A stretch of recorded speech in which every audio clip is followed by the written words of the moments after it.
Pleased to be joined now by the one, the only, the legendary. I believe he had a cheesy gordita last night for dinner. You know him from Blogging the Boys. You read him at bloggingtheboys.com. Hear him on Talking the Draft every Wednesday and Saturday on the Blogging the Boys podcast network. If you do not have his 2022 NFL Draft Guide, you are missing out. It is only $5. You can get the link and everything that you need over on his Twitter page at Connor NFL Draft. It is the aforementioned Connor Livesay. Connor, happy mock draft Monday to you.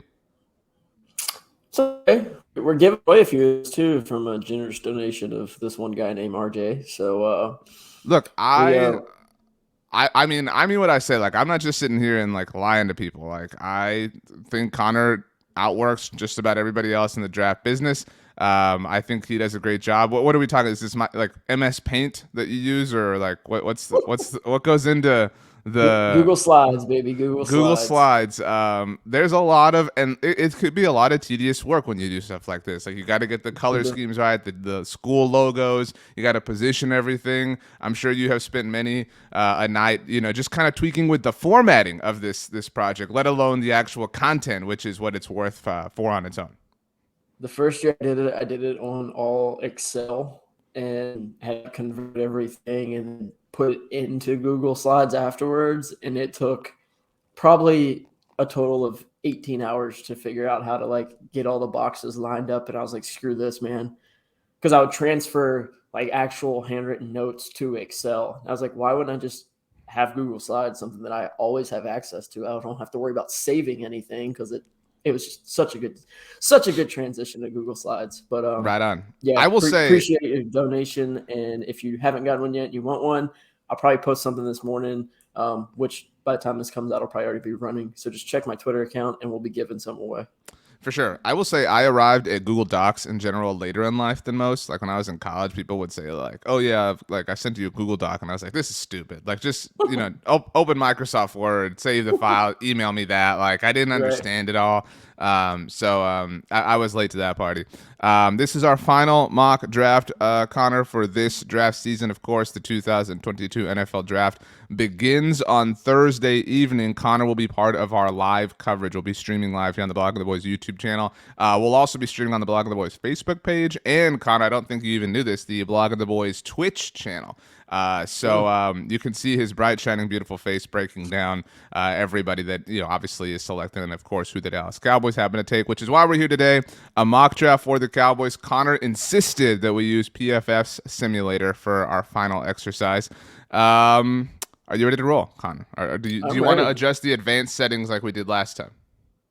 No, I think it's probably good. I mean, they adjusted their rankings since I think the last time we've done this, so it's kind of, I think it's gotten to be more of a realistic what could happen in the actual draft. They kind of edged it that way. So I think before there was some inconsistencies there, but I think they might have fixed that to where it's more of a predictive board, more so than a, hey, this is how I have these guys ranked out board. So I like it. All right, so we will use PFF's default settings. I've slowed the speed just a little bit. Full 7-round mock draft for the Cowboys. We're about to begin. I just have to tell you, Connor, Jeremy Pena, walk-off home run on Sunday night. Pretty big deal in my life.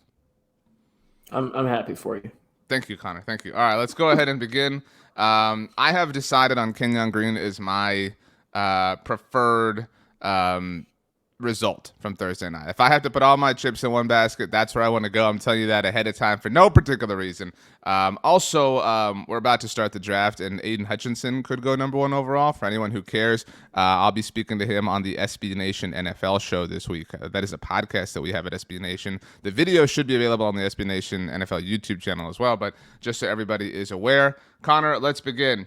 And in fact, there goes Hutchinson to the Jaguars. There we go. Everybody's moving so fastly. Nothing devastating yet here, I don't think. Garrett Wilson to the Eagles. That sucks. Malik Willis to the Saints. Tyler Linderbaum to the Steelers. Zion Johnson goes to the Cardinals. Connor, do you want to see anything ahead of us? How are you feeling right now? I mean, I think the Zion Johnson to Arizona thing is legit. Which for some people, who think Zion Johnson's a much better player than Kenyon Green, that might be a bummer to them. But for me, I mean, I've stood still on Kenyon Green being the better guard than Zion Johnson for this whole draft process. So I would be thrilled with Kenyon Green here. Like you kind of said, I think that he would be my preferred option too. I wouldn't mind Zion Johnson. I think those guys are both walk-in, starters at left guard. They both have some position flexibility. I think for Zion Johnson, his flexibility is more guard to center than guard to tackle. And I think for Kenyon Green, you saw some good reps at tackle, so his is probably more inside to outside. But either one of those guys, I think if they're available, you're happy with that pick. You feel like you're getting a really solid. And I'm not comparing them to Zach Martin or Travis Frederick, but when those guys were picked, you were like, okay, it's not super flashy, it's not super sexy, but we feel really, really good about what this player is going to be for a long time. And that's kind of the same feeling I get for Kenyon Green or Zion Johnson. And I think that the situation that has played itself out here has really, truly, maybe of every mock we've done, felt the most possible as far as this is the boat the Cowboys could be in come Thursday night. Again, at the top of the draft, I just scrolled up. I'm not going to zoom in again. We learned our lesson a few weeks ago. But again, the edge rushers go. Derek Stingley goes to the Jets. Sauce Gardner goes to the Giants. Kyle Hamilton to the Panthers. That would be so boring. I mean, I would just hate that for him. But Devin Lloyd goes to Washington. Okay, Drake London to the Vikings, that'd be fun. But Jordan Davis to the Ravens, that is such a classic Ravens move, classic Ravens thing to just get this freak and turn him into a superstar. Garrett Wilson to Ohio State, and Malik Willis to the Saints, and then Nakobe Dean. Did I say Garrett Wilson to Eagles? I meant to say that. Nakobe Dean's their second pick. Chris Olave off the board. And again, Tyler Linderbaum's gone, so not even an option that you can entertain. The choice here, Connor, is really the one we've outlined as the thing. Do you want to go Kenyon Green here and set up that sequence, or do you want to go Treylon Burks and set up that sequence? We've done both, and there are merits to each path. But this is truly a choose your own adventure sort of situation. I think the highest floor for the path is if you go Kenyon Green, but the highest ceiling is if you go Treylon Burks. Is that a fair estimation? Yeah, and I mean, I just think more realistically, they're going to prefer the left guard early than the wide receiver early, just because they just drafted wide receivers early. They kind of filled in their safety blanket with James Washington, with bringing Michael Gallup back. There's still some receivers that they could sign post free agency or post draft and free agency. So, and to that point, they haven't made a single move along the offensive line. We've said it multiple times, but they've kind of pigeonholed themselves to make sure they walk out of day one of the draft with a left guard, unless they both go, and then it's like, okay, we can't pass up on a Treylon Burks or whatever for Dylan Parham. So if you are team wide receiver, I don't think that there are like stout teams in this. This is not like Team Zeke versus Team Ramsey or like the way other things have been. But if you are, then you're rooting for the guards to be gone. So let's go ahead and do it, Connor. The thing I have to say, because we're doing a draft related podcast, is it's not a podcast, it's a video. But let's turn in the card for Kenyon Green and let's draft him. Boom. Done. Now we need to just figure out how aggressively are we trying to move up. Well, let's see here. I've paused the draft. Sky Moore just went to the Jets. If that makes you feel better. George Pickens went to the Lions. We are obviously in the second round. Where did Treylon Burks go? He has not gone. That's that's interesting. And I really don't think that that's like totally crazy. I mean, you think had Green Bay drafted a receiver yet? In the first round with one of their first two picks? No, they took the Central Michigan tackle and Devontae Wyatt. So that, I mean, you would expect them to draft a receiver with one of those picks, and you'd probably expect the Chiefs to draft a receiver with one of their two picks. And they did not either, to your point. Right. So you can say, okay, hey, that's probably not super realistic, but that's what you get with some of these things. But also, Green Bay doesn't draft receivers in the first round. So if they do not draft a receiver on day one, that shouldn't totally surprise you. You expect Kansas City to, I think. But either way, I think you kind of got to look at it now. You got your guard on the first day. You're probably running out of some options on day two. And while I don't think that there's a concrete wide receiver in day one versus left guard in day one, fan group that you kind of said where it wasn't Jalen Ramsey versus Zeke, but you do risk getting to 56 and not having good receiver options. So Well, I mean, so how high do you want to go? Because we're currently 20 picks ahead. We're at 36 right now. Um, I don't. I mean, I think to inject some level of reality, I don't know that I know the Cowboys have traded with the Eagles a few times in the last couple of years, but the Giants feels unlikely. And I know they traded up with Washington in the second round 8 years ago for the DeMarcus Lawrence pick. But I mean, where is the target range to move up? I mean, I think you're talking about right there in that 40 range where you got the Colts there, you got the Falcons there, you got the Browns there. And I know people have argued, well, the Browns need receivers too, so they're not going to trade No, they with don't. They you just to traded come for up. Amari Cooper. Browns are straight. I think it is funny that the team that traded for Amari Cooper and the team that traded away from Amari Cooper are both like, holy crap, we need a receiver really bad. But I mean, the Browns don't have a ton of draft capital in the next 2-3 years because they traded for Deshaun Watson. So I think that that's a team to target. I did that in my final 7-round mock draft for Blogging the Boys. I traded them 56, a 2023 4th-round pick, and Tristan Hill for that 40-40 for the 44th overall pick because their defensive tackle room is ugly. And Tristan Hill wasn't drafted by this coaching staff. Right. And it just made a lot of sense where they're like, okay, we got a young, cheap player, 2 years left on his contract at a position that we need help at. They don't seem to be tied to him. It's made a ton of sense to me, but not even 2 years left, just 1 year, because of part of that 2019 class. It wasn't the first round pick. Along those lines, just very quickly, just to shoehorn this in, I did write about this. In fact, this actually came out right when we started recording this video. It was contract year Cowboys that could potentially be on the move. And I didn't include players like Leighton Vander Esch or James Washington that signed 1 year deals with the team this offseason. But you mentioned Tristan Hill. A lot of people have flooded this out. Would you trade Tony Pollard? Because this is the territory where you're trying to get maybe as creative as you possibly can, especially if somebody like Treylon Burks is still floating out there. And I'm not trying to advocate trading Tony Pollard. He's obviously awesome. Not trying to say like he is, nothing to this team. But we know that this team doesn't want to use him. He's in a contract year. They're not going to pay him. So I mean, like, you might as well get something for him if you're not going to use him, especially if you are going to throw a day 3 pick on a running back, which we expect. Not that rookie can come in and replicate Tony Pollard's involvement, but I mean, again, like, you might as well do it is my point. Like, I just, it's a tough thing to say out loud, but I think that they might be better off in the long run if they do. Yeah, I mean, are you trying to compete in 2022 or not? That's really the question. Because if you are, you wouldn't. Well, I mean, then look at the rest of their moves. I mean, like that's right. I'm living in reality, like, and it's hard to live in reality and try to compete because their current reality doesn't necessarily reflect that. But do they think that their moves are a throwaway of 2022, or do they think, oh, we're still going to be a competitive? What would you do? I'll just say, what would you do? I mean, I would. It just depends on what you're getting for him. Like if you can trade Tony Pollard and this year's 4, you doing it right now? You don't even have to give 56. Trading Tony Pollard in this year's 4, because even if he leaves, whoever you're trading with probably gets a 3rd round comp pick in maybe not 3rd round, but still gets a nice comp pick in 2024. So I'll say this just because. Obviously, we don't know for sure, but if they're going to use Tony Pollard the same way they've used Tony Pollard and they don't plan on expanding his role at all, whatever that is, then yes, because they're not getting value for him. And if you're pretty much, like you said, the moves are saying, hey, we're more focused on 2023 than 2022, then yeah, I mean, I would probably do that, what you just mentioned. But also, I think if you are trying to compete for a playoff spot and possibly a playoff run, then you're better with them on the team.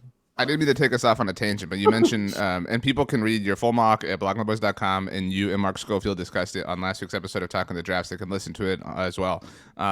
So I only throw this out just because you are never going to have, if you're ever going to trade Tony Pollard, this is the last moment to do it. You're never going to have an opportunity again, especially for a resource that you can legitimately use. So you need picks, you need help, and if you feel confident in Ezekiel Elliott. I don't think any of us think that you should, but if you do, then you don't need a surplus hanging around. It would be wise. I would hate it, but again, we're just trying to get crafty, get creative, because you're saying I threw in Tristan Hill. That's a throwaway addition. No offense to Tristan Hill, but Tony Pollard is like a legitimate value piece that you can cash in on. So, but okay, so I'm gonna resume and try to stop around 40. Do you want to trade up there? No, yeah, that's cool. Right at the forces, I think we're moving on. Oh yeah, I made it perfectly stopped. Traylon Burks went, ironically, the pick that I was paused on, so that sucks. Okay. And again, I mean, maybe they would look to move up that high, Traylon Burks, but I think when you got guys like Traylon Burks, George Pickens, Johann Dodson, some of the guys still hanging around, you wouldn't feel like you had to move up to get that guy if you still like some of the other guys. Baltimore is a team that always likes to move back and add picks. Wonder if we could work something out with them. Okay, Connor. Just saying, this computer is not in the best shape, so you're over here demanding like stop it on a dime, and it might not work out that way. So let's just see. Oh my gosh, I am a god. Let's go. Oh no, I stopped at Cleveland. You know what? It's gonna have to be Cleveland. That's because I definitely can't pull this off. Wait, no, just so you can click on like where it says Cleveland Browns. Click on Cleveland Browns, and it'll drop down the whole next few picks. On this one or this one? Yeah. The one you just where it says select the trade team to trade with. Just click on that. Connor, I was really feeling great about myself and that I had come this close, and you just, kind of ruined it. Whatever. We had a great moment that you just completely tore apart. But anyway, okay, let's move on. Okay, so we want to come up to 45 with the Ravens. We're obviously going to offer 56. You said Tristan Hill, so I mean, well, I don't think this is with the Ravens. I don't think they'd be interested in Tristan Hill, honestly. Well, okay, fine. Then let's just entertain me. Entertain me for a moment here. Entertain me. I know that Baltimore has a billion running backs, but I mean, look at again, this proves my point though. And again, I know you weren't doubting it, but like this is your time. This is your window. If you want to move Tony Pollard, it has to happen right here. Yeah, no, I mean you're right. Let's see. So we're moving up. We're moving up. What 12? Is it 12? Wow, why is Blake Jarwin on here? By the way. Yeah, they got some updating to do. That's okay. Let's see what is 129? What does that get us to? 56 and 129. No, stupid, dumb. They're laughing at you, Connor. This guy thinks. What does that say? 41%. 41%. Yeah. All right, so then let's throw in one of those million fifth round picks. Well, they're all precious. So let's start with the last one. 170. Nope, that's not gonna work. 176. That's 167. 71% chance and 155. I don't want to give up 155 just because then after 88 you're waiting forever to pick again. What does 176 get us to? 66% chance. You want to try it? Let's see if they'll accept it. Okay. Like we gotta remember that the oh man, they're like this guy Connor. He thinks we're stupid? No. All right, 167 it is. That should get it done. And if not, we might have to see if we can find another partner. Boom. Okay. So Cleveland, don't mess this up.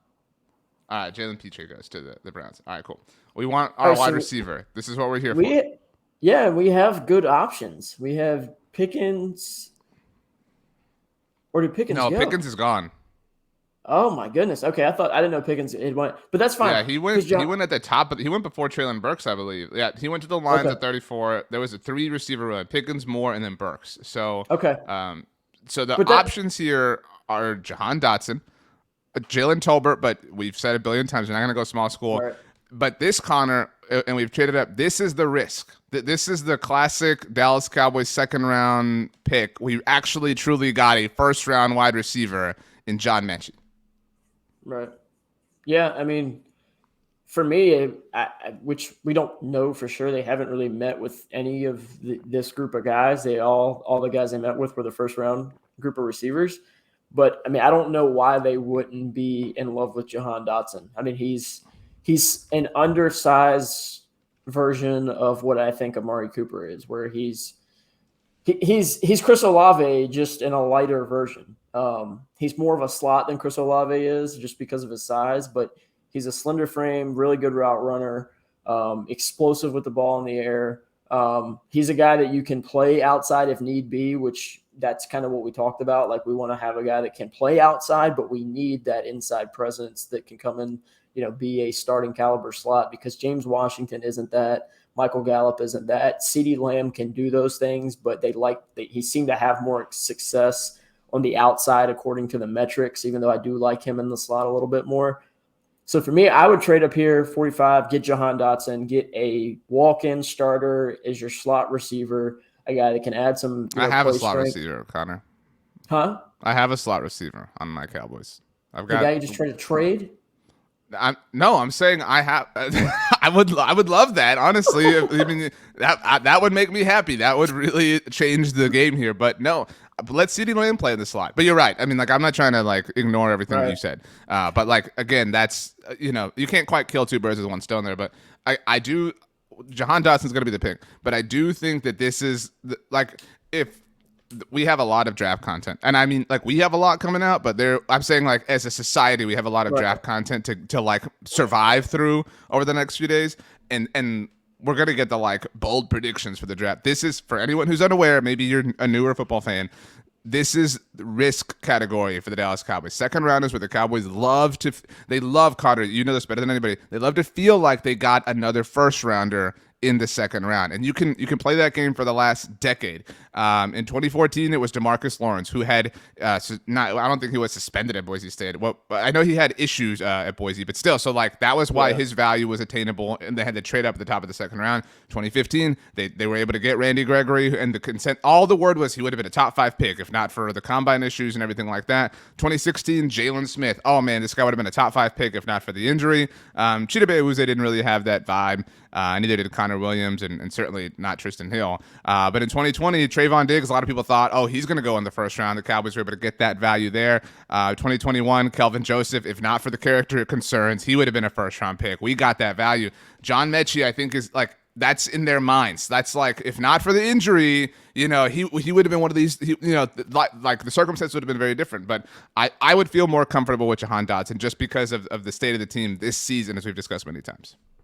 Yeah, I mean, John Dodson kind of fits for different reasons, but he does fit that same narrative where it's like he was the first rounder if he was 188 pounds, not 178 pounds. So, that's part of it. I mean, they haven't really shown, like, they love Cole Beasley, obviously, but the biggest thing with Johann Dodson is, like, they seem to value that size prototype of the Michael Gallup, CeeDee Lamb, right? Those 6'1", 6'2", 200-pound guys. But I mean, Johann Dodson is a really good football player, and I think he's a guy that, maybe he did end up falling out of the first round because of his size or whatever it is. But I mean, he's just his route running. He is an explosive athlete. He's just got a little bit stronger. I think that's something that they can do and help him develop into that role. So I would be thrilled with Johann Dodson here. I would like John Mechie here too. I'd probably rather have waited at 56 because I think there's a good chance Mechie is there at 56 for Mechie. But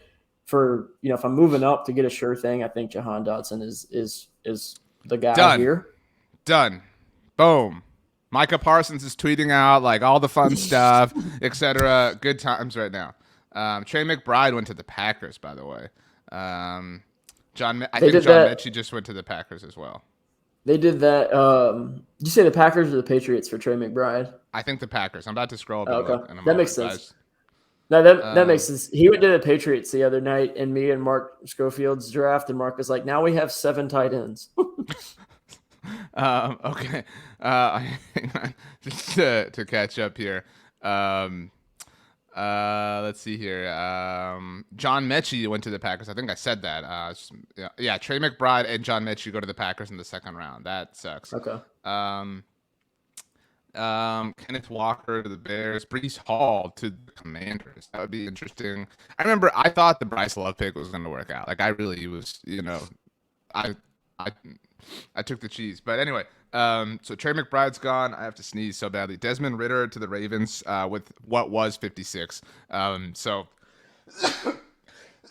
Thank you, Connor, for blessing me. Bless Appreciate you. it. That see, like right there, like it's so hard to like to have these things be completely realistic, but like there goes Desmond Ritter, and like the reality of the simulation is kind of shattered. But Right. okay, let's get down as I fight through my morning allergies. Jalen Tolbert went to the Jets at the top of the third round. Calvin Austin, who we took a long time ago. I don't think we took him, actually. Maybe we did. I already forget. Goes to the Falcons. Sam Williams to the Vikings at 77. Alec Pierce, who one of many people here who you could have heard on Talking the Draft this offseason, goes to the Browns, who they also need wide receiver help. Brian Asamoah goes to the Eagles. That sucks because he said he was the hardest worker in the class. Nobody else has ever said that. Cowboys are on the clock now, Connor, at 88 overall. Let's look at our tight ends. I would say seems to be all right. Jelani Woods is there if you want to go that route. A lot of people would suggest it. We can add edge rushers here. I think we have to consider it. Not anybody strike your fancy right here? I'm a big fan of D'Angelo Malone. I'm a big fan of Dominique Robinson. I like Alex Wright. And again, we're not picking till 155. So, right. This juice has got to be worth the squeeze. I mean, I think most people are right now like Jelani Woods, because you want to draft Jalen Weidemeyer later in the draft, and this would prohibit that. Yeah, and me and Mark talked about this on Saturday. It comes down, I think, at 88 here is, do you want to take a Jelani Woods or Jeremy Ruckert, or do you want to, being that there's still Jelani Woods, Jeremy Ruckert, K. Dotton, I don't know if Dulcich is still there, but you still have, 4 to 5 talented tight ends. A guy that I know you hate, but Charlie Collier, Iowa State tight end, still there. You could probably have a better value here if you went edge and then drafted one of those other tight ends that you still should like at 129. But now that you traded 129, you have to kind of figure out which position you feel like you're more desperate you need to get out of here with. Well, let's think about that. I mean, you're probably more desperate at edge rusher. You think so? I go back and forth. Like the moment I said it, I didn't know if I believed it. Like, right, because I've said that too this offseason. Then I was like, they have 5 guys that can, that are NFL players, and they have. I mean, yes, that's right. But then they have Micah. Like that. That's such an easy, like mental, duct tape solution, Absolutely. right? Like, oh, Micah will take care. Micah will fix him. Micah. But like, what do I think is more likely? They survive at edge rush between Tank, Micah's a help, Dorrance Armstrong, Chauncey Golston in year 2, Terrell Basham, who was nice, or Dalton Schultz stays the status quo, doesn't get hurt. That's the other thing. I hate forecasting injuries, but if Dalton Schultz goes down, like you are up a creek at tight end. And that's what I kept going back to on Saturdays. It was like, yeah, you're not great at edge rush right now, but you have Micah, who's probably going to play, let's just say 50% of the snaps at edge rush. You got DeMarcus Lawrence, you got Terrell Basham, you got Dorrance Armstrong, you got Dante Fowler, you got Chauncey Golston. You got guys there that can play and that had to play last year. If Dalton Schultz, knock on wood, tears his ACL in week 1, it's Jeremy Sprinkle and Sean McEwen. Yeah. Well, and whatever tight end you get later, but obviously a lot more difficult to rely on. Right. I mean, can we see what linebackers are available real quick? I think it's going to come down to tight end and it'll come down to tight end, edge that they really like, or linebacker here. I've added the linebackers. I could take off tight ends and edges if you want, but these are the top one is not Jeremy Rucker, goodness gracious. Tyndall. Yeah. And he's a fun player. But even then, like, again, if we look at their moves, they believe in Leighton Vander Esch, right? Like, they believe somewhat in. I know Luke Rivers going to play special teams, but I mean, the more we talk about it, the more I'm convinced that tight end, like, I believe the top need on this team is offensive line, the interior, obviously, specifically. Second need, I think, is wide receiver. The third need is probably tight end. Like, just having this conversation again this close to the draft, I feel that way. So I feel like you have to address it right now, especially before you get out of the top 100. Yeah, I agree. I think it's got to be tight end. I think that they kind of feel the same way based on the guys that they brought in their 30 visits. They brought in Rucker, they brought in Otten, they brought in Woods. They brought in a lot of those late second, third round tight end options. Now figuring out which one they like the most, I think is interesting. For me, it would be Rucker in that situation. He would be my top guy out of that group, which I know that might be kind of a little against the consensus for most people because I know a lot of people are really, really high on Jelani, which I like Jelani Woods. I think that his prospect is exciting. But me, Ruckert's my tight end 2. And then Kate Otten actually is my tight end 4, and then Jelani Woods is my tight end 6. So I'm not to say that I'm lower on Jelani Woods. I just think that a little. I like Ruckert more because I think he's ready to step in and play right away. Whereas Jelani Woods has the dominant athletic traits, and I think he can step in and play right away. But there's also going to be more room for him to grow. So you're going for the higher floor, higher ceiling here with Ruckert and Jelani Woods. I think this tells us a lot about the way the Cowboys view the position. And I don't mean to like get super in depth about it, but I mean so much about today's NFL is like, get athletes, right? Like get runners, get sprinters, like nickel is the new base, right? Like get a receiver at tight end. Like I mean, who was is it JJ Arthega-Whiteside that was reported over the weekend? Is the days of Jason Witten and these like classic vintage tight ends are over, and Dalton are not over, but they're ending, right? Like you look at like Travis Kelce's an athlete, Darren Waller's an athlete, Jonnu Smith had the moment, Kyle Pitts, like get yourself an athlete, and so like. I think for that reason, people would want to see Jelani Woods. They would want to see the Cowboys kind of like be with the times. But I mean, I'm with you. This is your decision.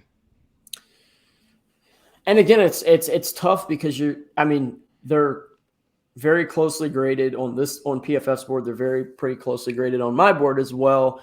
I have those tight ends kind of jumbled up together. And the reason I keep going would prefer them to go Ruckert is because I know what they value in their tight ends. They're going to ask Dalton Schultz and Blake Jarwin to block whether they can or not.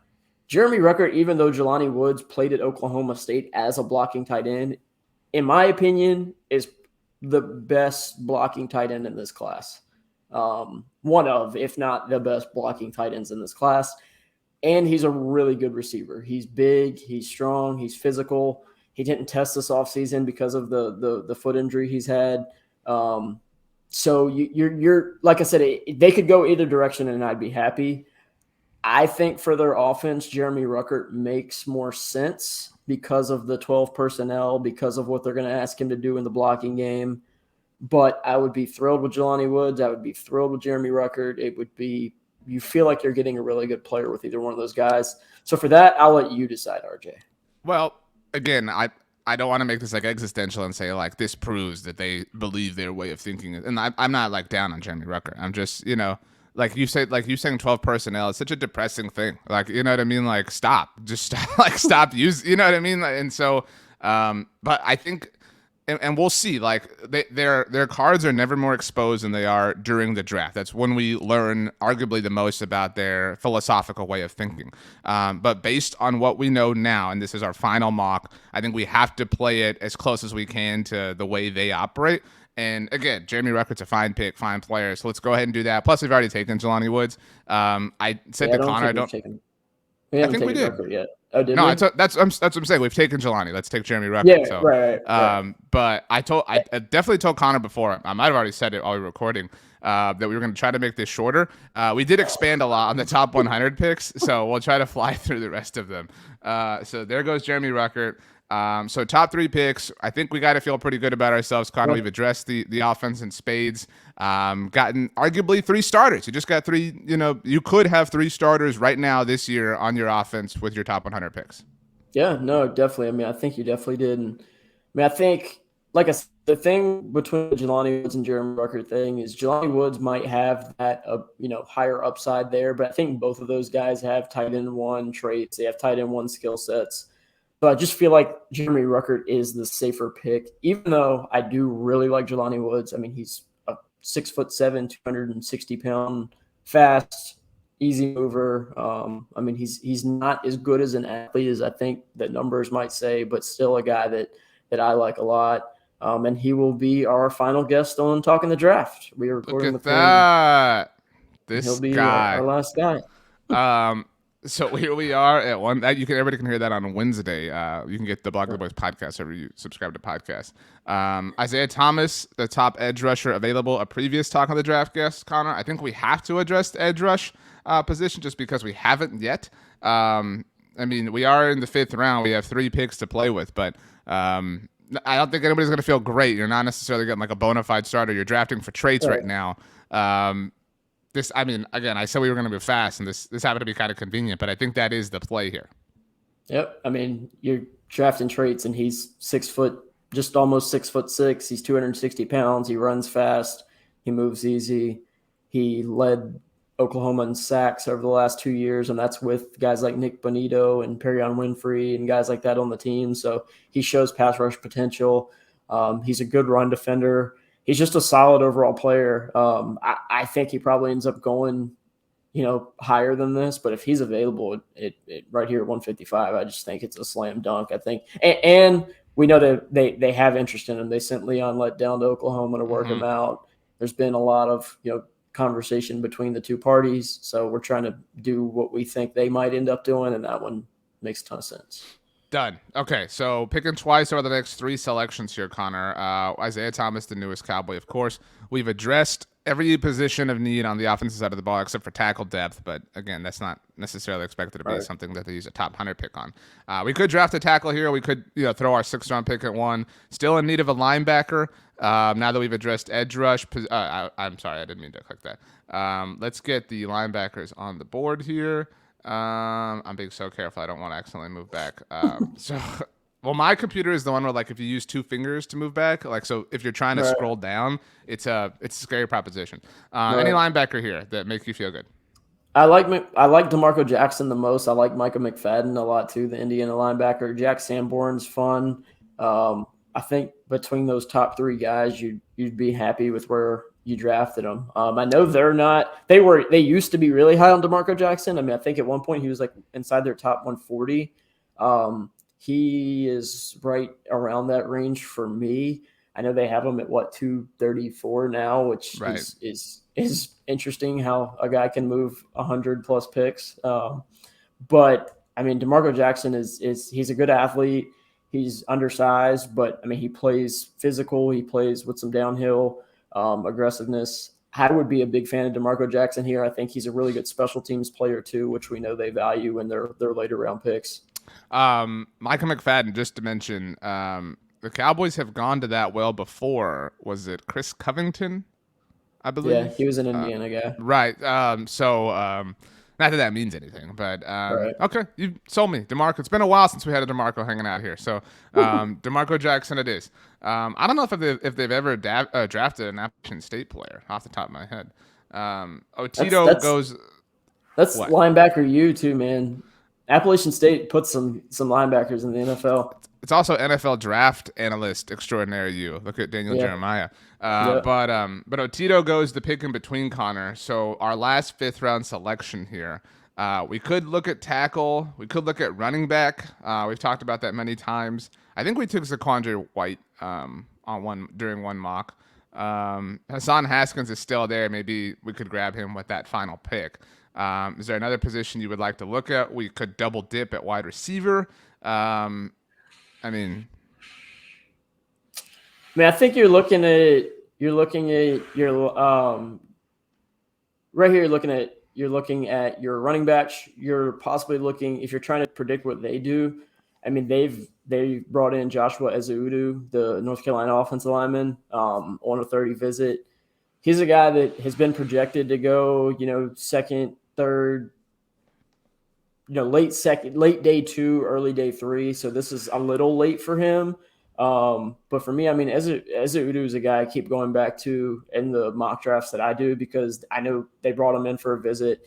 He was mocked in the 2nd round to the Cowboys on Chad Reuter's first like mock draft this season, and he's a NFL.com guy who Right. normally probably gets some info like, hey, they like this guy, and the second round's way too early. But now that we've gotten through this offseason, we've flattened out this process.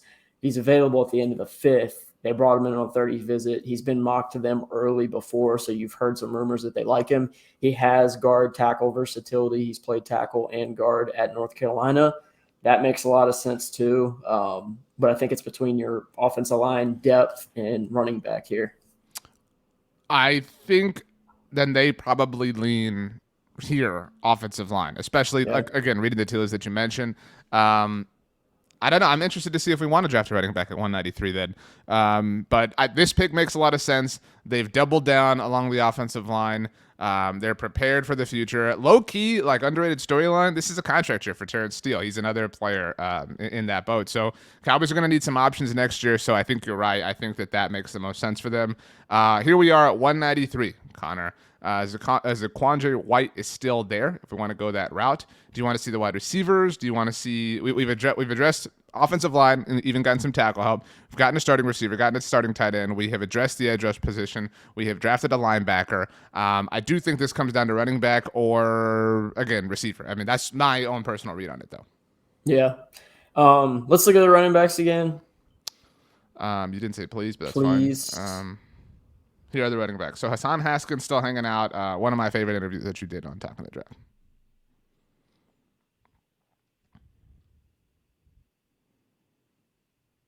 Anybody make you feel great? No?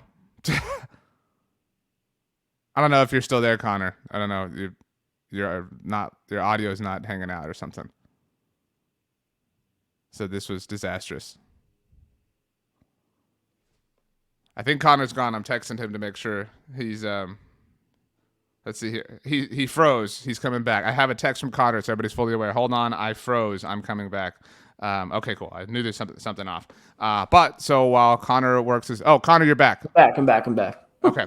Yeah, I said Hassan Haskins. I said that was one of my favorite interviews that you did on Talking the Draft, and you didn't say anything. So I was like, man, I mean, I liked it, but like maybe you didn't. So okay. These are the top available running backs. Do you want to see wide receivers? Yeah, let's peek at them real quick. I'd love Brian Robinson here, but I just don't think that that's a realistic option. Would not be their first day 3 Alabama running back. Shout out to Bo Scarborough. Josh Johnson is their top available option at wide receivers here. Mekhi Polk, number 2. I don't see any receivers here that are, going to freak anybody out. I agree. I think it's going to come down to, for me, just based on what we know about them, it would come down to, we know that they have some interest in Hassan Haskins. We know that they have some sort of interest in Abram Smith, the Baylor running back. So those would be the 2 names that kind of stand out to me as running back options. Let's do Hassan. I think that, we've done that before. We've gone there before. It feels right for that to be the last pick that we make throughout our Mock Draft Monday, sequence here on the channel. Yeah, I mean, I like Hassan. I mean, I'm a huge fan of his. He's my 100th overall player in this class. He suffered an injury in his last game against Georgia, where he hasn't been able to test or anything this offseason. But when you watch his tape, and he's a physical, strong, plays with some burst. He's a tough guy to tackle. I mean, he absolutely dominated Ohio State in that game at the end of the year.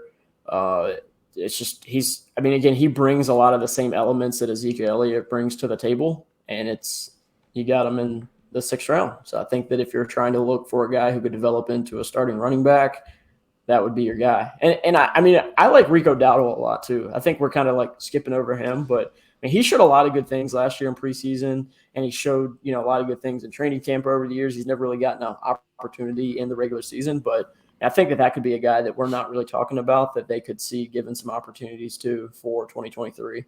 I think so too. I agree, but I don't want to bank on that. You know what I mean? Like, especially given that your top 2 dudes are probably not going to be here next year, at least we think. So I would just like to keep my options open. Is kind of how I feel. Yep. Okay, so let me get this set up here. Our full draft, Connor, is here. How do you feel? We're gonna hate it again. I think this is your Izudu pick nets an A from PFF, by the way.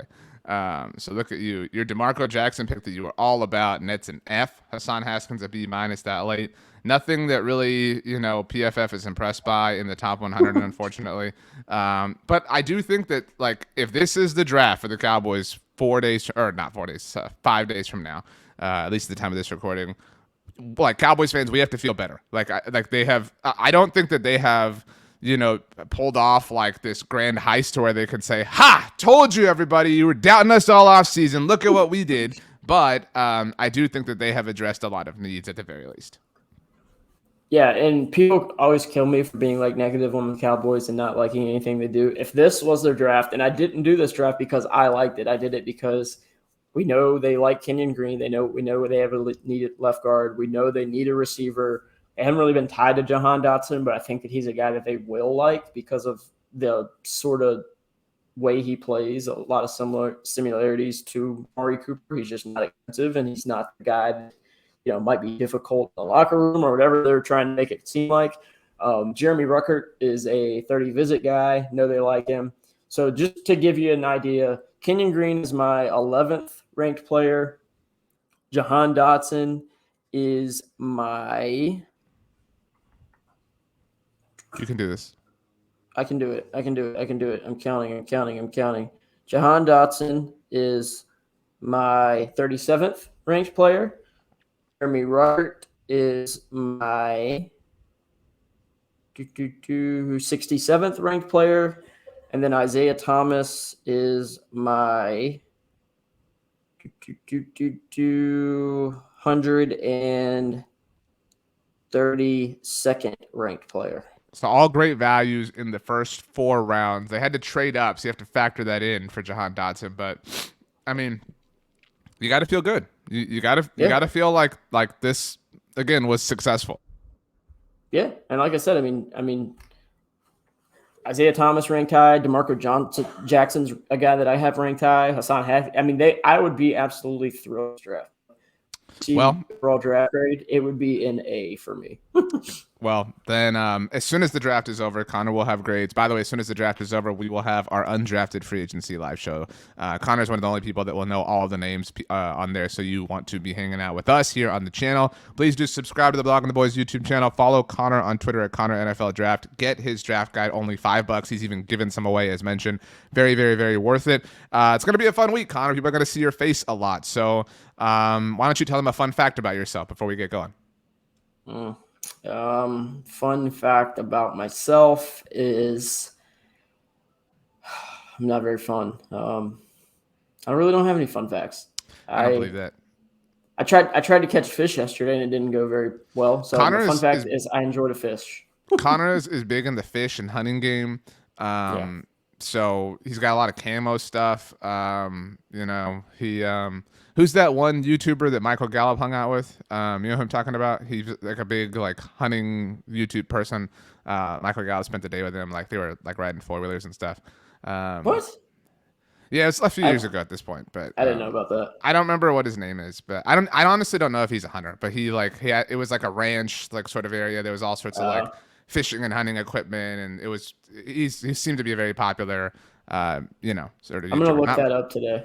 Not my cup of tea if it isn't obvious, but okay. Well, draft week is here. Go get Connor's draft guide, and we'll all hang out together over the next couple of days. Connor, the last words belong to you. Make them great. We got drafts Thursday, day 1, day 2, day 3.